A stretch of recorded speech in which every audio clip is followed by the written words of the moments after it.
आज ही Doubtnut app download करें। Doubtnut पर होगा अब आपके सभी मैथ्स, केमिस्ट्री, फिजिक्स और बायोलॉजी डाउट्स का सफाया। बस अपने क्वेश्चन की फोटो खींचो, उसे क्रॉप करो और तुरंत वीडियो सोल्यूशन पाओ। Download now. दोस्तों हमारे पास सवाल क्या कह रहा है। सवाल है एक ब्लॉक है जिसकी मास m दे रखी है और वो स्टेशनरी है फिक्स्ड इंक्लाइन प्लेन के ऊपर। एक फिक्स्ड इंक्लाइन प्लेन जिसकी इंक्लिनेशन थीटा दे रखी है, उस पे मास m का ब्लॉक स्टेशनरी है और हमारे कोफिशिएंट ऑफ फ्रिक्शन म्यू दे रखी है। हमें बताना है reaction of ground on the block क्या होगी। Reaction of ground on the block क्या होगी। चलो पहले एक सवाल को देखते हैं, सवाल की कंडीशन को समझते हैं कि एक इंक्लाइन प्लेन कुछ इस तरह है जिसकी इंक्लिनेशन थीटा है और इस इंक्लाइन प्लेन के ऊपर एक ब्लॉक रखा है, ठीक है, जिसकी मास m है, इसकी मास m है और ये कोफिशिएंट ऑफ फ्रिक्शन यहाँ पे म्यू दे रखा है। हमें बतानी है reaction of ground on the block, ठीक है। तो हमें ग्राउंड की वजह से रिएक्शन फोर्स बताना है जिसकी वजह से ये जो मास m का ब्लॉक है जो इंक्लाइन प्लेन पे रखा है वो स्टेशनरी हो, ठीक है। वो स्टेशनरी होने के लिए हमें रिएक्शन फोर्स बतानी है ग्राउंड कितनी लगाएगी उस ब्लॉक पे। तो चलो देखते हैं, अगर m मास पे लगने वाले हम फोर्सेस की बात करें तो m पे एक उसकी मास की वजह से वेट लग रहा होगा जो कि होगा mg के बराबर।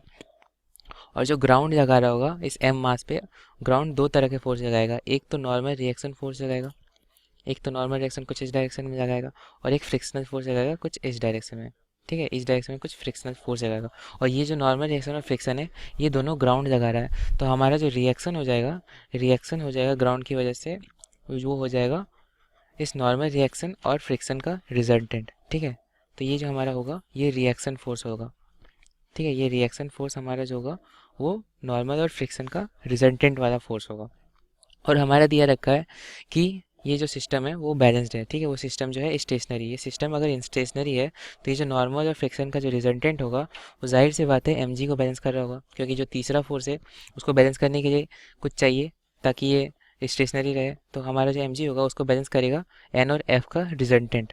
n और f का रिजल्टेंट हमारा रिएक्शन फोर्स है ग्राउंड की वजह से। तो अगर एन और एफ के रिजल्टेंट की डायरेक्शन की बात करें तो वो एग्जैक्टली एम जी के लाइन पे होगा। एग्जैक्टली एम जी के लाइन पे क्यों होगा, क्योंकि वो एम जी को बैलेंस करेगा, तभी जाके सिस्टम स्टेशनरी रहेगी, तभी जाके मास एम का ब्लॉक जो है वो रेस्ट पे रहेगा इंक्लाइन प्लेन पे। तो ये जो आर होगी हमारी, जो रिएक्शन फोर्स होगी वो एग्जैक्टली एम जी के बराबर होगी, ठीक है।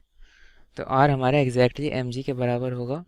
तो आर जो हो गया वो हमारा एम जी के बराबर हो गया। आर मतलब जो रिएक्शन ऑफ ग्राउंड जो है, रिएक्शन ऑफ ग्राउंड जो आर है वो हमारा एम जी के बराबर हो गया। तो हमारा जो ऑप्शन डी होगा वो सही होगा, ठीक है। हमारा ऑप्शन डी में एम जी दिया रखा है तो हमारा ऑप्शन डी सही होगा। क्लास 6 से 12 से लेके नीट, IIT, जेई मेंस और एडवांस के लेवल तक 10 मिलियन से ज्यादा स्टूडेंट्स का भरोसा। आज ही डाउनलोड करें डाउटनेट ऐप या व्हाट्सएप कीजिए अपने डाउट्स 8400 400 400 पर।